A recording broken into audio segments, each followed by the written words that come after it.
So with Avowed finally being announced for PS5, which I was wondering if it was or wasn't, I didn't know. I figured it would, considering like all these other games are coming to PlayStation anyway. I do see a lot of videos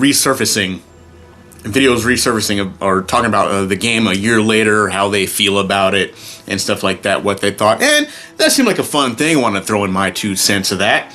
So Avowed, which pretty much so when they made Outer Worlds, remember that game came out? Like, oh god, I forgot what year. It's been so long since the first Outer Worlds came out. I gave it a shot. I had Game Pass. It was on Game Pass. I'm like, all right, whatever. Let me try this game, because the game was made by people who I think they originally worked on the original Fallout series or something like that. If I'm wrong about that, let me know. I don't remember if how true that is.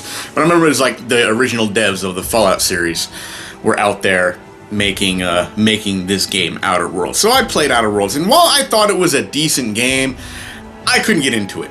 Only because, like, I liked where they're going with this, I liked it, but the game itself wasn't clicking with me. It was a good game, but I don't know, it just didn't really capture my interest. A lot of people who did play the game and through it enjoyed it and liked it. I got a lot of friends who like absolutely loved that game, and I said, well, that's good, but I just couldn't get into it. But my initial thought when I was playing the game was like, you know what, I would really like to see this company, since they, original creators of Fallout, I'd like them to do an Elder Scrolls type version of this game.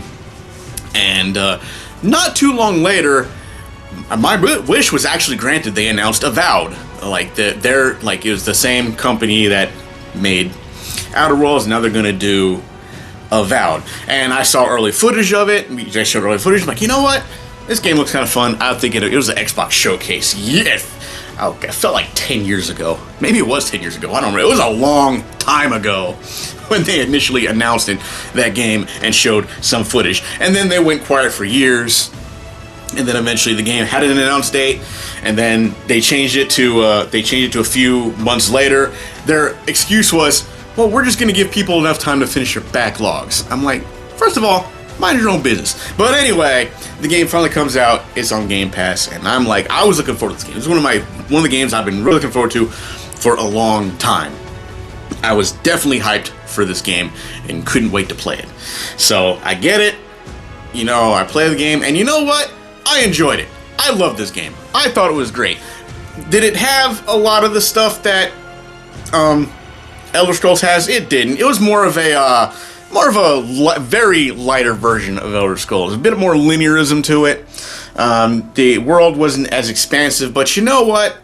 I liked it. I thought the game looked great. The graphics I thought were gorgeous. You go into some areas, it is just absolutely stunning, especially at nighttime. You're at the camp and you're looking out. Oh my god, you just see some beautiful environments. I'm not even gonna lie about that.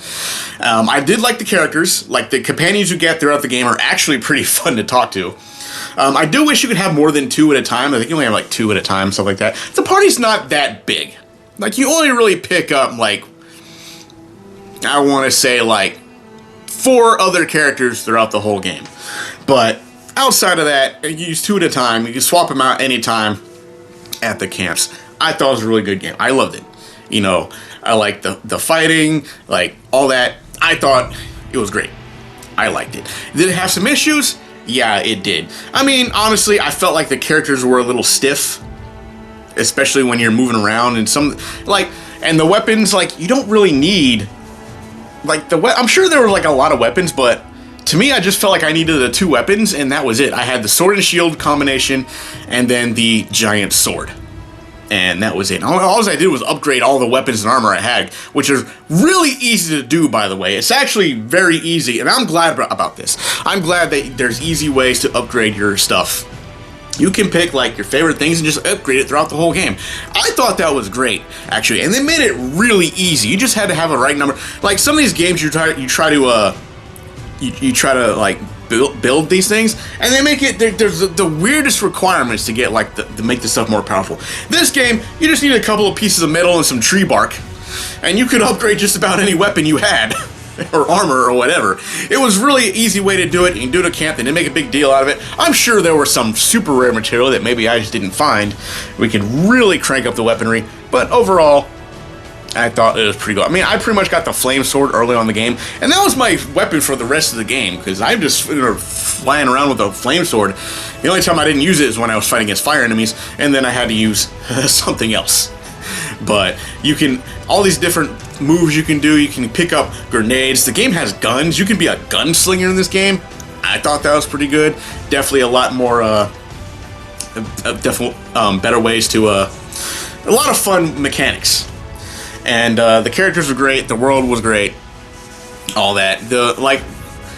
One of the other complaints I have is like the character customization. It's like what this game has a bunch of different races in it. Like you got these like snake men looking type people, you got these cat looking like type people, you got all these different, but you can only pick between human and elf in when you make a creation. Now hopefully if this game gets a sequel, they expand on the character creation and you can pick these other races. But I think it was kind of neat that you could do that, but like I just wish they would have give you more customization. They got these snake people, they got the doors, all these other different people, other races you could have chose from, but they only give you like the humans and the elves. Like I said, if this game expands, hopefully they expand on that as well. But outside of that, I think it was a great game. Should I tell you that it's worth $60? You know what? I'm gonna say no. I think if this game drops to like $40, I would think it'd be a good buy, at least at that much. And maybe if it ends up on PS Plus, it might, since it's on PlayStation. Like, you should give it a shot. It actually is a very good game, and I think you would like. I think anybody who plays it would actually like it, especially if you liked Elder Scrolls. Like I said, you're not going to get that Elder Scrolls expansion type thing, but outside of that, the game was pretty fun. You should definitely give it a try. I don't know if I could recommend full price for it, but if you have Game Pass, go ahead and give it a download. It was a fun game. Give it a shot. You might actually like it. Anyway, that's all I had to say about that. Thanks for watching. I'll see you guys next time.